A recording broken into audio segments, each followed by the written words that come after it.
Frontline Updates, where we delve deep into military strategies and updates from conflict zones.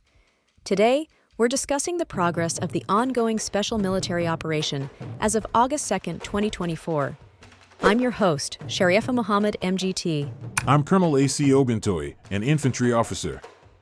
Extensive strikes and damage. The Russian armed forces conducted 11 group strikes using high-precision weapons and attack UAVs, targeting Ukrainian defense industry facilities, enterprises manufacturing and repairing armored vehicles, and assembly and storage facilities for UAVs.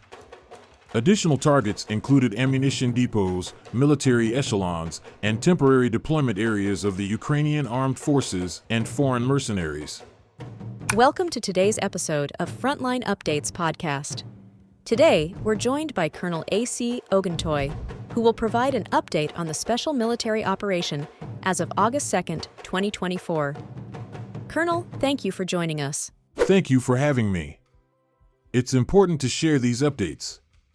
Colonel, can you start by summarizing the major activities of the Russian armed forces over the past week?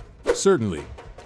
From July 27th to August 2nd, our forces conducted 11 group strikes using high-precision weapons and attack UAVs.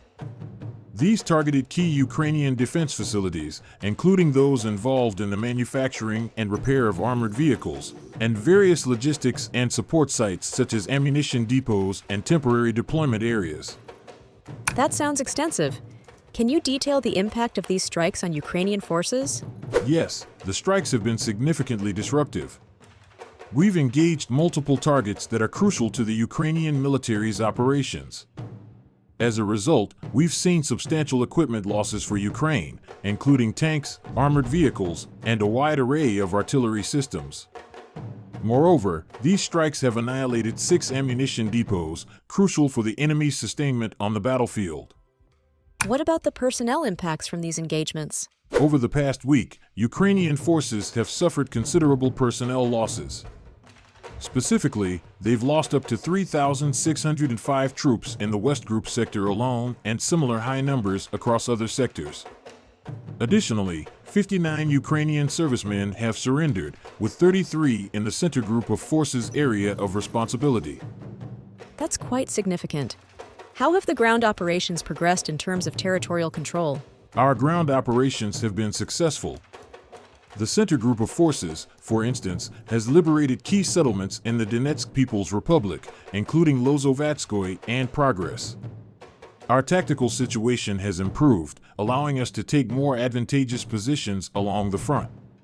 With such intense operations, how has the Russian defense held up against counterattacks? We've effectively repelled numerous counterattacks across all sectors. In the Center Group alone, we repelled 43 counterattacks in the last week. Our defensive lines have held strong, and we've been able to maintain pressure on Ukrainian forces. Shifting focus slightly, can you discuss the role of air defense in this operation? Air defense is a critical component of our operation. Just in this period, our air defense units have shot down various high-value targets, including one MiG-29 fighter jet, a Su-25 assault aircraft, and several high-tech U.S.-made missiles and UAVs.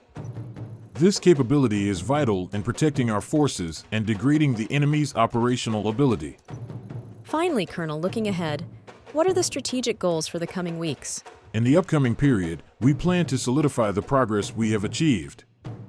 The Okrutinsky offensive by the Russian armed forces is continuing to advance. There have been reports about the 151st and 47th Mechanized Infantry Brigades of the Ukrainian armed forces blaming each other for failures at the front. As a result, the current positions of the Ukrainian army were lost, and their units had to retreat 2.5 kilometers to the west. The main defensive line is now located near Grodovka, and the Veseloy-Zeleny Ivanovka zone is almost entirely under the control of the Russian army. The southern petal of the Okhotynsk flower is attempting to contain the 68th Infantry Brigade of the Ukrainian Armed Forces, but it is likely that this unit will soon be pulled back to the rear due to heavy losses. Our goal is to establish a secure and favorable position that allows us to control the terms of engagement, ultimately leading to a positive outcome in this operation. Colonel, thank you for providing such a detailed briefing on the current military situation. Your insights are invaluable to our understanding of the conflict's dynamics. And thank you to our listeners for tuning in. Join us next time as we continue to provide up-to-date coverage on global military affairs. Stay with us for more updates and expert analyses on global defense and security issues. Stay informed, stay secure. You're welcome. It's crucial that the public understands the reality on the ground. The UN Agency for Palestinian Refugees, UNRWA, says it has documented 40,000 cases of hepatitis A in its shelters in the Gaza Strip since the war broke out last October.